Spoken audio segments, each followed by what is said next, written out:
The police were shocked to discover that the shop owner standing in front of them bore a striking resemblance to their longtime fugitive, the murderer, Alan. Although his appearance and accent were completely different from 10 years ago, Jack would never forget those eyes. To verify his judgment, Jack did not immediately arrest him.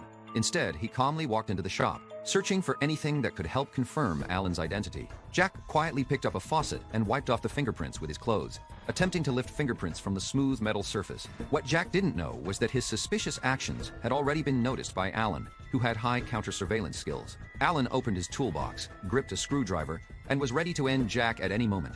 By then, Jack had already picked out the item and walked behind Alan, pretending to ask about the price of the faucet, asking him to pack it. Unexpectedly, Alan didn't reach out to take the faucet, but instead opened a plastic bag. Seeing that his plan had been uncovered, Jack deliberately placed the faucet on the table and then picked up another faucet from the shelf to inquire about. After learning that the second faucet was more expensive than the first, Jack still chose the first one. Finally, Alan fell for it. After obtaining the fingerprints, Jack immediately sent them back to the police station for analysis. To his surprise, the test results came back unexpected.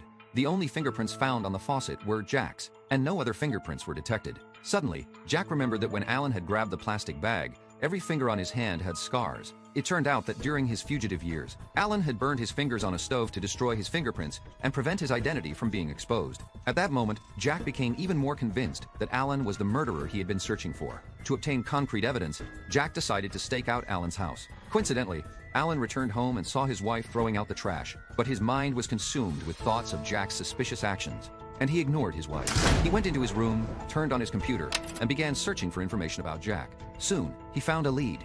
Jack was the officer in charge of his case years ago. Alan instantly realized that his identity had likely been exposed and that the police might have discovered him. As Alan pondered his next move, he suddenly remembered that Jack had been wearing the uniform of a local delivery man. An idea popped into his head, and he decided to go check their company. But then, Alan sensed something was wrong. The garbage bag his wife had left at the front door was now gone.